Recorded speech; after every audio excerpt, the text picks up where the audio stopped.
রাতে হোটেলে ওঠার পর ভোরে চট্টগ্রাম বিশ্ববিদ্যালয়ের ডেভেলপমেন্ট স্টাডিজের ৫ সহপাঠী ছবি তোলার কথা বলে সমুদ্র সৈকতে যায়। ছবি তোলার ফাঁকে ৩ বন্ধু সাগরে নেমে যায়। সাগরে নামার মুহূর্তে ঢেউয়ের ধাক্কায় সামনে যেতে থাকে তারা। ওই সময় কুলে থাকা বন্ধুরা বারবার ডাক দিলেও সাড়া দেয়নি তারা। এক পর্যায়ে হঠাৎ নিখোঁজ হয়ে যায়। নিখোঁজের পর খবর পেয়ে স্থানীয়রা দ্রুত উদ্ধার তৎপরতা শুরু করলে সাতমার রহমান সাবাবের মরদেহ পাওয়া যায়।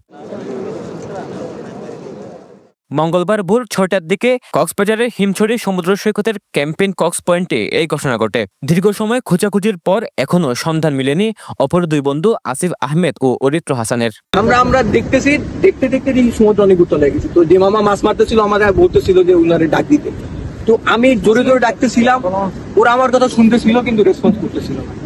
তো পরে আমি আবার আরো কিনারে গিয়ে রিয়াদের ডাইকে নিয়েছি। রিয়াদের ডাইকে নিয়ে আসার পরে রিয়াদ মিলে আমরা ৩ জন মিলে ওদের ডাকতেছি। তো ৩ জন মিলে ডাকার পরে ওরা আমাদের দিকে তাকাইতেছে, আমাদের কথা শুনতেছে কিন্তু ওরা দেখতেছে মানে ঢেউ আসতেছে, ওরা ঢেউ দেখতেছে আর সামনে লেগে ছবি তুলতেছে। তো ওরা যখন আমাদের কথা বুঝা ব্যাক করতেছে, দেখতে দেখতেই আপনার হচ্ছে ওদের মানে চলে গেছে। আজ থেকে ১০ বছর আগেও নাকি আমার ৩ চাচা মাছ ধরতে আসছিল, তখন সেম ৩ চাচাই মারা গেছিল এই পাশে, মানে পরে আর উঠতে পারে না এখান থেকে। সেম ঘটনা আজকেও হয়েছে।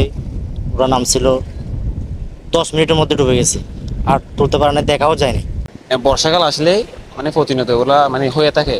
মানে কি আমাদের এলাকার মানে সবাই ওদেরকে মানে কি মানে মানা করছে এরকম ওইতে মানে ওখানে যায়ও না। এখন মানে জোয়ারের সময় আপনারা মানে যে কোনো সময় ওইদিকে চলে যেতে পারেন।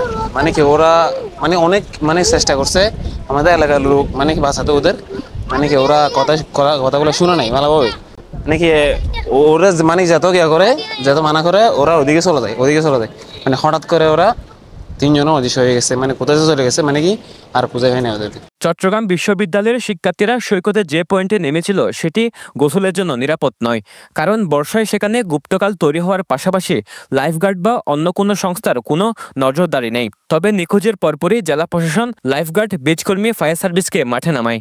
স্থানীয়রা বলছেন হোটেল কর্তৃপক্ষের নিরাপত্তা সরঞ্জাম সরবরাহের বিষয়ে গাফিলতি রয়েছে।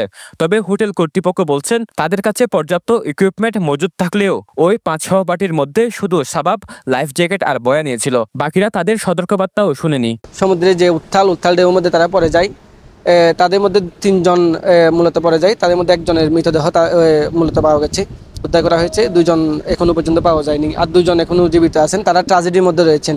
ওরা ৫ জনের সবাই বিশ্ববিদ্যালয়ের স্টুডেন্ট, প্রথম বর্ষের স্টুডেন্ট। গতকালকে পরীক্ষা শেষ করে নাকি ওরা এখানে আসছে, রুম নিছে।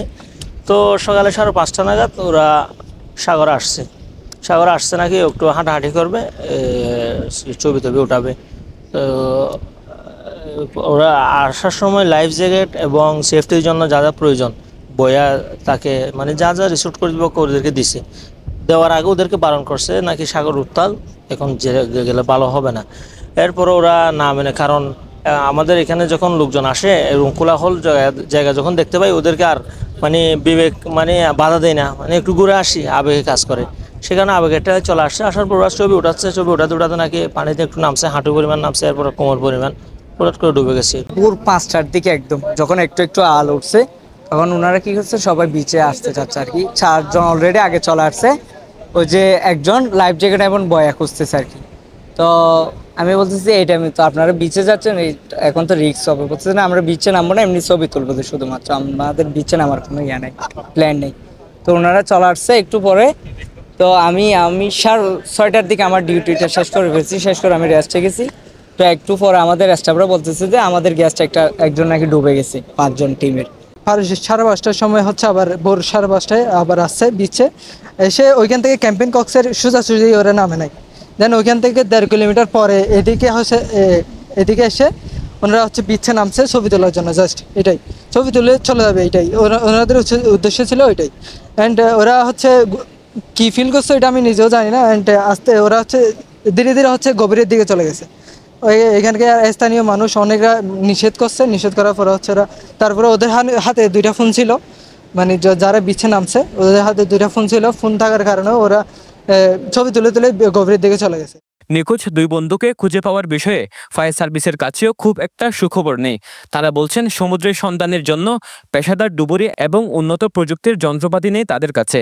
একই অবস্থা লাইফ গার্ডেরও। টুরিস্ট পুলিশ বলছে বৈরী আবহাওয়ার সময় সাগরে না নামতে নিষেধ করলেও পর্যটকরা শুনছেন না, যে কারণে দুর্ঘটনাগুলো ঘটছে।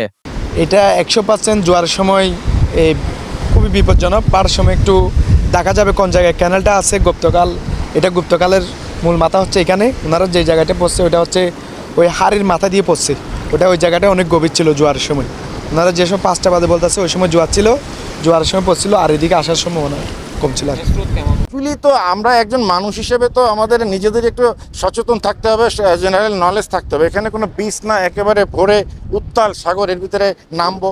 আমরা তো অবশ্যই সবসময় আমাদের টুরিস্ট পুলিশের পক্ষ থেকে আমরা নির্দেশনা দেই, মাঝে মাঝে যাচ্ছি। ওনারাও টুরিস্টদের বলে, অ্যাকচুয়ালি কি টুরিস্টরা অনেক সময় কথা শুনে না, বিভিন্নভাবে তারা বিভিন্ন জায়গায় চলে যায়। তবে তাদের আরও সতর্ক করার প্রয়োজন আছে। সমুদ্র সৈকত কেন্দ্রিক প্রতি বছর কোটি কোটি টাকা সরকার রাজস্ব পেলেও এখনও পর্যাপ্ত লাইফগার্ড ব্যবস্থা চালু করা হয়নি। সরোয়ার সাকিব, পেরুয়া নিউজ।